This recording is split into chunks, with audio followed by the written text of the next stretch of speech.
주 어느 때 다시 오실는지 아는 이가 없으니 등 밝히고 너는 깨어있어 주를 반겨 맞으라.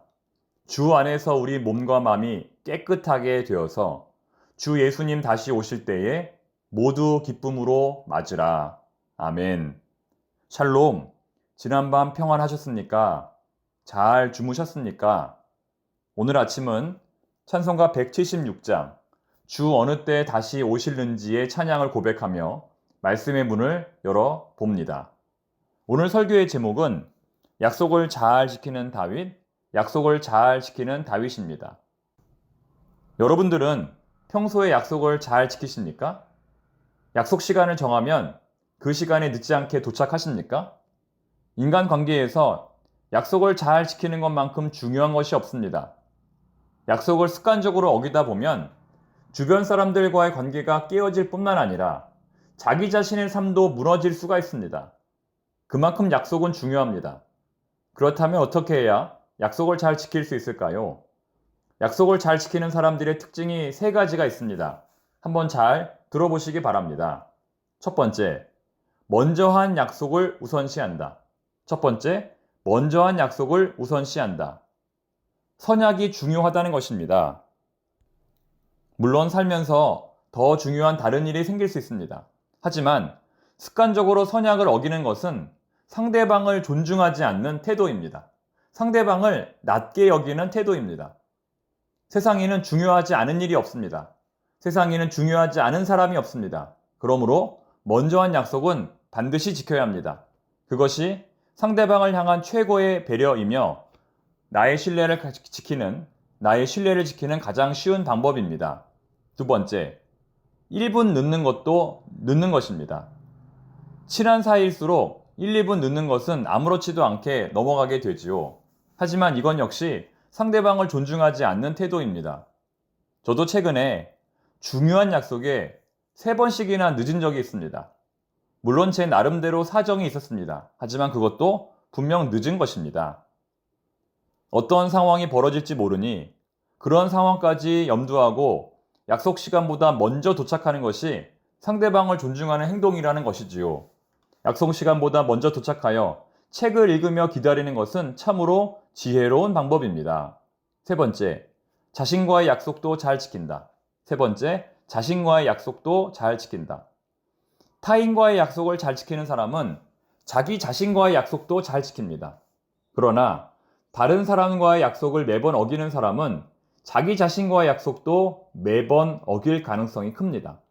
스스로에게 매번 변명과 핑계로 가득 채우면서 말이지요.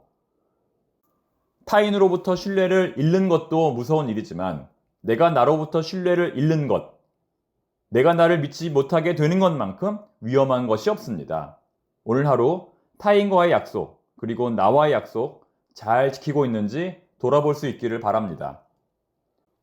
다윗은 요나단과 약속을 했습니다. 요나단이 다윗을 도와 사울의 살인 음모를 피하게 해주었을 때 다윗은 어떤 일이 있어도 요나단의 자손들을 잘 돌보아 줄 것을 다짐했습니다. 다윗과 요나단이 마지막으로 만났을 때도 그들은 그들의 사랑을 자손들에게까지 이어지게 하자고 언약을 맺었습니다. 요나단이 다윗에게 한 마지막 말이 바로 그 언약에 대한 다짐이었습니다. 잘 가게 우리가 서로 주의 이름을 걸고 맹세한 것은 잊지 않도록 하세. 주께서 나와 자네 사이에서 뿐만 아니라 나의 자손과 자네 자손 사이에서도 길이길이 그 증인이 되실 것세. 사무엘상 20장 42절 말씀입니다. 오늘 바로 그 다윗과 요나단의 약속이 성취가 됩니다. 무비보셋이라고 하는 요나단의 아들을 통하여 그 두 사람의 약속이 성취됩니다. 다윗이 무비보셋에게 처음으로 건넨 말은 그의 이름입니다. 무비보셋이요. 그를 한 사람의 인격체로 알아준 것입니다. 사실 무비보셋의 인생은 말할 수 없는 고통과 환란으로 가득한 인생이었습니다. 왕족으로 태어났지만 그는 5살의 어린 나이에 전쟁으로 인하여 온 가족을 잃게 됩니다. 부모 형제가 모두 살해를 당하고 홀로 피난을 떠납니다. 그런데 피난을 가던 도중 사고가 일어나서 그는 평생 고칠 수 없는 절름발이 장애를 갖게 되었습니다. 그 후로 그는 왕족의 신분을 숨기며 음지에서 하루하루를 고통 속에 살게 됩니다. 그런데 그러던 어느 날 아주 낯선 사람들이 그를 찾아옵니다. 어떻게 그가 있는 곳을 알았는지 그를 찾아왔습니다. 그리고 말하기를 왕이 그를 찾는다는 것입니다. 어서 빨리 왕 앞으로 출두하라는 것입니다. 얼마나 그는 이 말을 듣고 두려움을 느꼈을까요? 큰 공포를 느꼈을 것입니다. 아마도 다윗이 왕권의 위협이 될 만한 사람들을 다 찾아 제거하려 한다고 생각했을 것입니다. 당나귀를 타고 예루살렘 성으로 입성할 때 그는 앞으로 자기에게 내려질 사형 선고를 기대했을 것입니다. 아, 이렇게 나는 끝이 나는구나. 아, 이렇게 나는 끝이 나는구나. 차라리 왕족으로 태어나지 말았어야 했는데. 그는 자신의 출생과 핏줄을 저주하며 원통한 마음으로 다윗 앞에 섰을 것입니다. 그런데 그런 무비보셋에게 다윗이 이렇게 말합니다. 무서워하지 말라? 무서워하지 말라.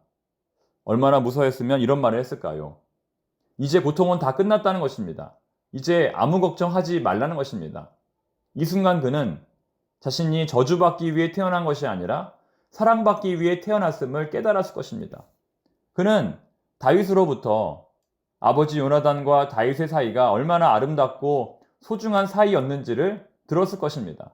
그 이야기를 들으면서 얼마나 그는 많은 눈물을 흘리며 행복했을까요? 다윗은 사랑하는 요나단의 아들 무비보셋을 위하여 최대의 보상을 해줍니다. 심리적인 보상, 정서적인 보상뿐만 아니라 실질적인 보상을 해줍니다. 그의 가족들이 평생 먹을 수 있도록 먹을 것을 책임져주고 또 그가 과거에 소유했던 땅을 모두 다 가질 수 있도록 회복시켜줍니다. 무엇보다 날마다 왕과 식사할 수 있도록 배려해줍니다. 왕과 겸상할 수 있는 특권이지요. 사실상 이 모든 것은 왕족의 권리 회복입니다. 만약 요나단이 살아서 이런 모습을 보았다면 매우 기뻐했을 것입니다. 성경은 이러한 다윗의 사랑을 헤세드 사랑이라고 말합니다. 헤세드 사랑. 헤세드는 성경에서 하나님의 사랑을 표현할 때 사용하는 말입니다.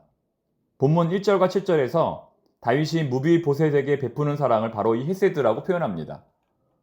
헤세드와 보통 사랑의 차이가 무엇일까요? 헤세드와 보통 사랑의 차이. 헤세드는 한마디로 말해서 변치 않는 사랑입니다. 변치 않는 사랑. 상황에 따라, 조건에 따라 변치 않는 사랑을 헤세드 사랑이라고 한다는 것입니다. 이것은 마치 결혼식의 한 장면을 떠올립니다. 검은 머리 팥뿌리가 될 때까지, 병들 때나 건강할 때나 언제든지 죽음이 우리를 갈라놓을 때까지 영원히 사랑하겠습니다. 라고 하는 결혼식 서약과 같은 것이죠. 다윗은 사랑하는 형제 요나단이 죽었지만 이제 그는 더 이상 그의 친구가 아니었지만 그럼에도 불구하고 그와의 약속을 지킵니다. 룻도 마찬가지죠. 룻은 그의 남편이 죽었지만 여전히 그 집안의 며느리로서 시어머니를 봉양하고 믿음의 계대를 이어갑니다. 그 믿음을 보시고 그 행위를 보시고 하나님이 룻을 칭찬하신 것입니다. 사랑하는 성도 여러분, 오늘 우리는 어떤 사랑과 헌신을 주변 사람들에게 베풀어야 할까요? 헤세드의 사랑을 베풀 수 있는 우리 모두가 되기를 바랍니다. 기도하겠습니다. 하나님 아버지, 늘 받기만 하고 늘 대접받기만 하는 저희들, 오늘 하루 마음껏 베풀고 나누고 대접할 수 있는 저희들이 되게 하여 주시옵소서. 받는 기쁨도 누리고 주는 기쁨도 누리게 하여 주시옵소서. 예수님의 이름으로 기도드립니다. 아멘.